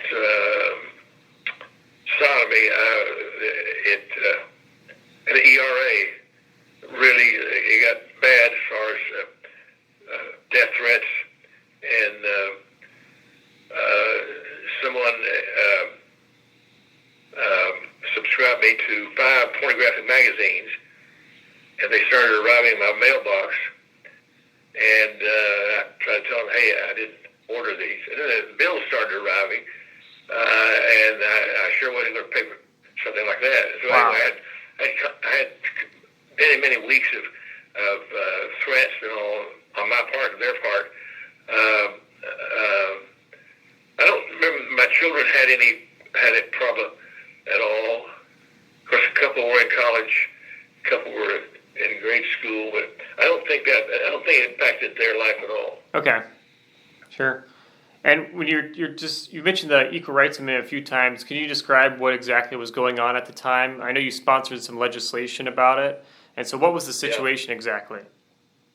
Well, it was really a hotbed. The Equal Rights Amendment had passed. I don't remember the numbers down, but if you hadn't lived through it, you couldn't understand.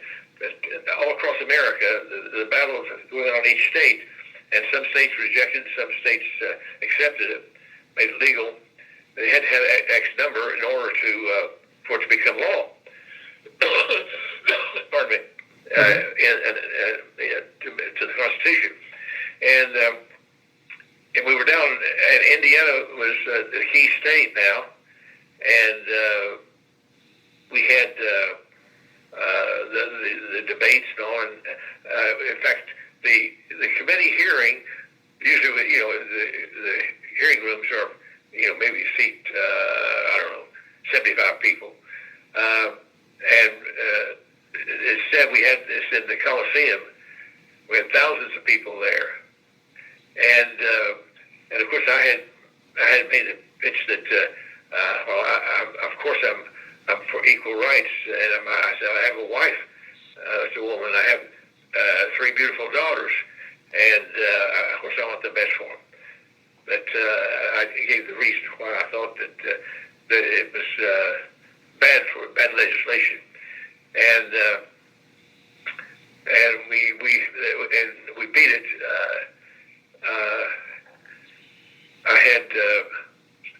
I was the main spokesman, I guess, in the House, and I forgot there's a female senator and as opposed to, but it was a national. In fact, it's interesting that after that vote, it was all over the vote issue. Hustler, the pornographic magazine, did an article about me, and somebody told me about it. I'd never seen Hustler magazine, and I don't even remember what they said now. But anyway, they attacked me because of that, being anti-woman. Okay. Now, it also looked like there were some debates going on about some of the required busing legislation. Do you remember anything about that? Yeah.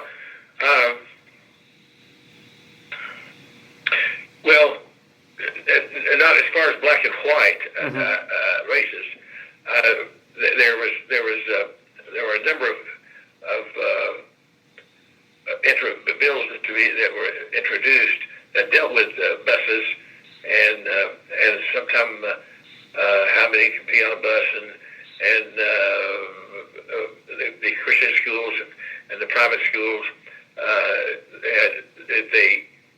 I remember one came up in committee, and that if the state and federal government would pay a huge amount of money for the Christian and private schools if they did this and so. I don't remember all the details. I just knew that if you take the government's nickel, you also have to take their noose, and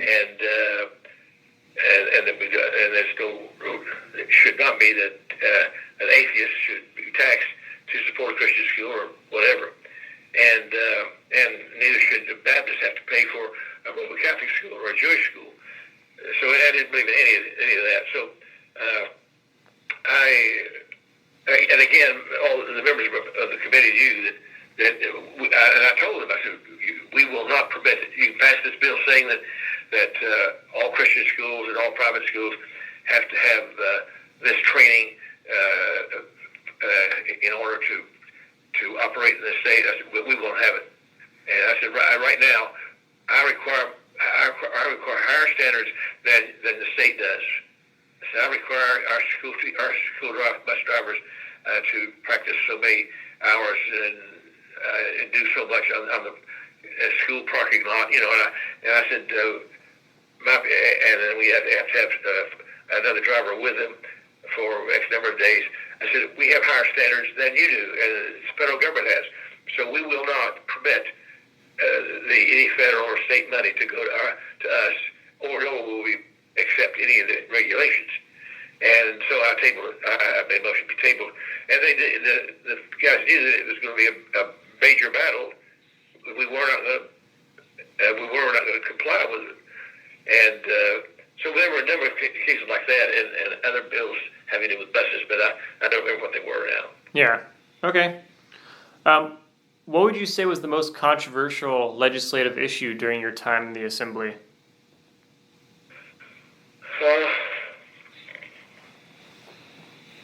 Probably, both the Equal Rights Amendment, ERA, and the sodomy bill. Okay. And they generated more hatred and death threats and negative phone calls and bad mail and all. I guess those two issues. Right. Okay. What legislation would you say was the most complicated that you worked on?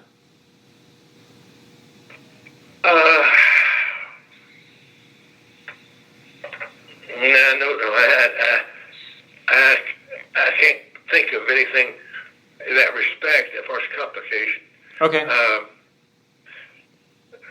don't know. I don't know. That's fine. I don't have any way to judge that. Yeah. What about your proudest moment as a legislator? The what? Well, what was your proudest moment as a legislator? Well,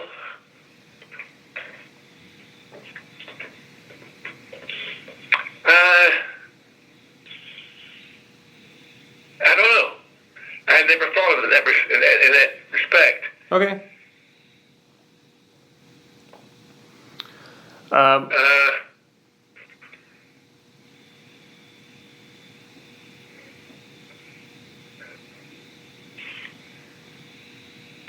No, I can't think of anything that would be.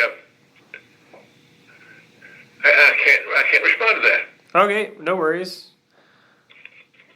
What would you say was the biggest hurdle you had to overcome during your time in office?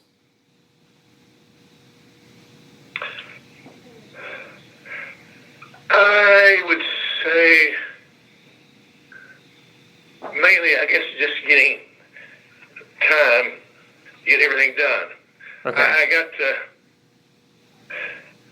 again when I had that fiasco and that reporter asked me about that bill. Yeah. I I determined I was going to stay on top of everything and know what was going on. And so it was just a matter of constant battle. And again, with the other responsibilities I had,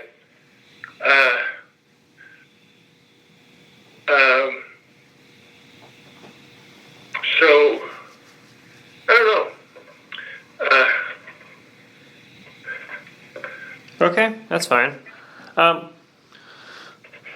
What, in your opinion, is the most important work of the Indiana General Assembly? Well, let me tell you that I think, and this would be true nationally as well, that almost everybody goes to Indianapolis or goes to Washington. The idea of getting bills passed. Yeah. I went there with a mindset that I want to get some bills defeated. Okay. So I normally voted no, and I think we have far too much legislation, and that it's not a matter of having your name on a bill. It's a matter of simply when I had certain criteria. I let people know that I've been mostly voting no. Yeah. I made that clear. And then I said, when a bill came up before me, I asked, is this bill constitutional? Number two, is it biblical? Number three, can we afford it? Do we need it? And do we need it now? Ask about 5 or 6 questions. And how will this bill, if it becomes law, how will it impact the family? So I asked those 6, 7 questions, and so that's why most of the times I voted no. And I think that we'd be much better off all across the country if that were something similar to that with the mindset of each legislator. Okay. Interesting. So let's see. Why did you end up leaving the Indiana General Assembly? Well, the voters decided that. Yeah. Okay. I in my re-election bid, polls had me ahead, and I did everything I did the first time. The knocking on doors, the hard work. Yeah. I did exactly the same way. But came down to about 4 or 5 days before the primary, and the Indianapolis 500-mile race officials, it was almost time for the race, and I remember my opponent owned the airport, and he and his brother was the pilot, and he brought 5 officials from Atlanta to Indianapolis for the 500-mile race, crashed the plane at Shelbyville, killing everybody. Wow. And so for the next 3 or 4 days, it was constant. So many people died, and they were these top officials, and the former legislator's brother, and his name was in the paper, and on TV and radio all the time for the next few days. And so I lost by 500 or 600 votes or so.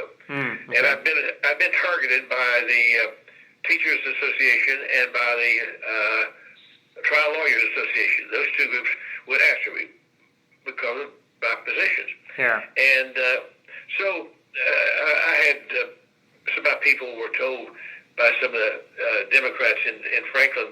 They said, "Hey, the sympathy vote alone." So that was enough to defeat Don. So anyway, I was disappointed for maybe 30 minutes.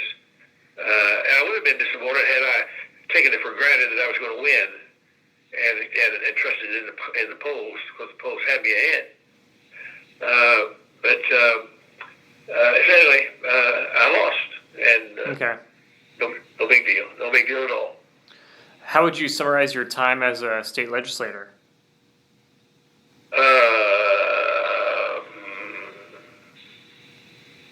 turbulent, Turbulent. Yeah. interesting, Yeah. um, a learning experience.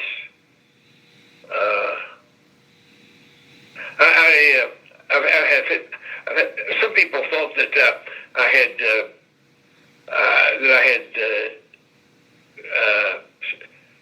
turned my back on the ministry and Christian education to become a politician. In fact, I had a couple ladies to say that they were glad to see me get back in. I said, maybe you don't understand. I never left. So it just gave me, I think, a different perspective on life and perspective on politics and all. So Yeah. I don't think it was a waste of time. That's for sure at all. Sure. Because it did totally color the rest of my life. Yeah. Okay. What do you have a favorite story or anecdote from your time as legislator?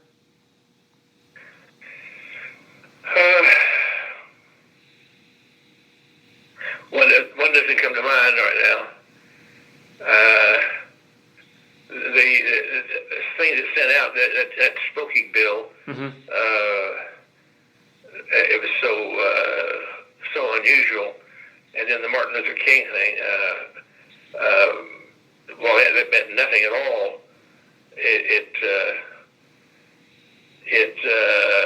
stood out. No, I don't think so. No, I don't think so. Okay. What lessons, if any, did you learn from your experiences?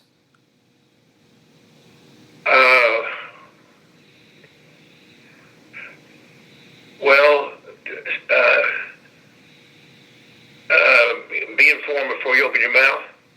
That's one of the most important things. That is a bad experience at that first news conference.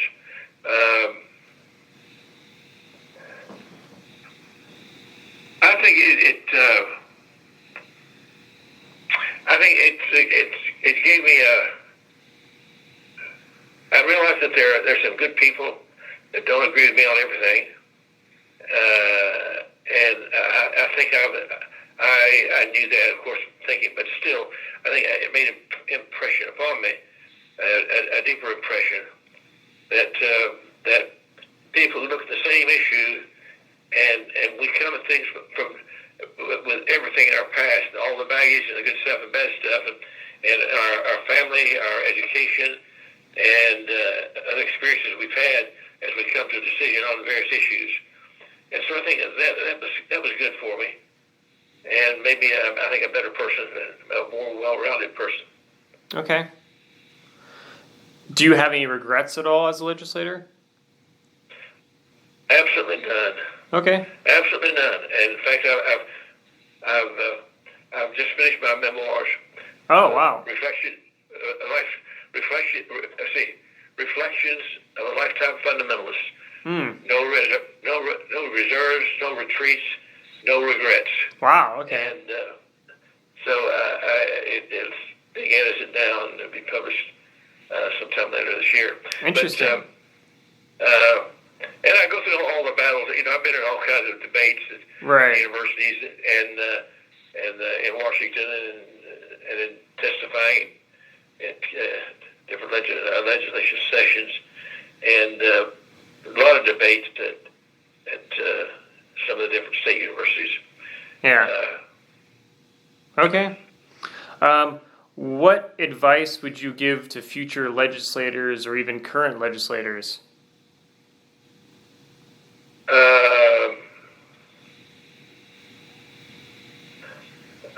Let's see. I would say, first of all, be totally informed,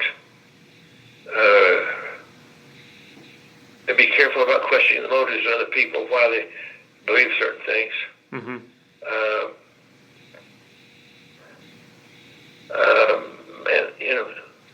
And think before you leap. But basically, I suppose. Yeah. All right. Last few questions here. How has the state of Indiana changed over the course of your lifetime?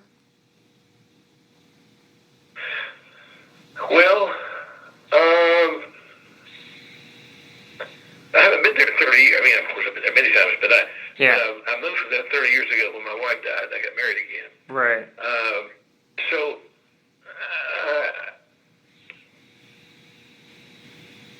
I guess what I've noticed, and I started noticing years ago, is that there's been a major shift in conservative.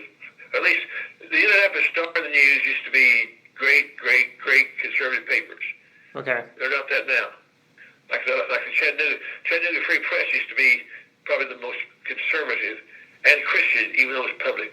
At Easter, Chattanooga Free Press had a big headline: "He is risen." I mean, that's in a secular paper, major newspaper. Right. But that's not true anymore. And the same way in Indianapolis, the Star and the News. I mean, you've asked me this. This has nothing to do with the legislature, but I'm just saying that this is what the biggest change that I've noticed. Yeah. In the shift.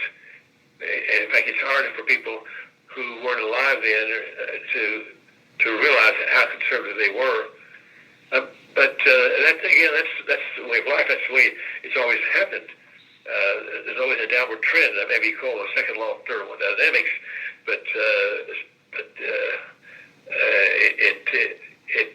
it happens, and all conservative schools are eventually liberal. Truth churches, it's all a downward trend. This has been true down through the centuries, and so anyway, but Indiana is still a great state, and you produced a great vice president, and I still have my grandchildren there, and okay. Still a great state. Okay. Still a great state. Do you have any thoughts at all on how perhaps the General Assembly has changed, or? No, not really. I haven't had any contact, so I would have any reason to know that. No, I don't know that. Okay. What about politics in the state? Any impressions about sort of the changing political landscape of Indiana, or? No, not really. Okay. I don't think so. And there's still some good conservatives there, and so I don't know, the nitty gritty. Right. Everyday activities, and so I can't speak to that. Sure. What, if any, enduring qualities do Hoosiers still have or hold dear? Or at least, what impression did Hoosiers give to you when you were living in Indiana and visiting it later on?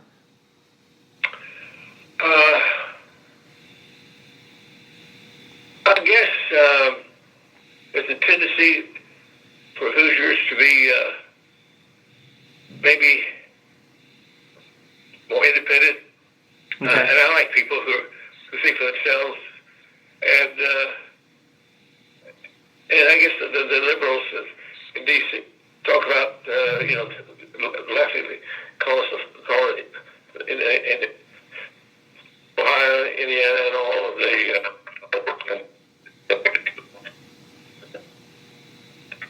the normal people there,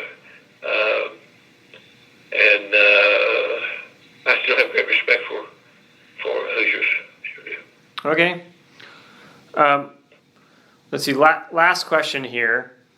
What do you want Hoosiers to know about their role in relation to the function of the Indiana General Assembly? Well, frankly, they don't have much of a role at all. Okay. Unless things have changed. But again, this is condemnation of and a criticism of the average person. Yeah. But most people simply are lazy, busy, unmotivated, and they don't know what's going on. And I think that this is true, actually, of course. Okay. But I have only positive remembrances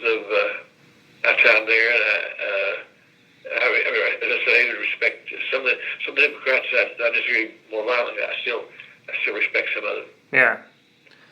Do you think there's anything that sort of citizens, either in the state of Indiana or nationally, can do to increase sort of their influence in politics?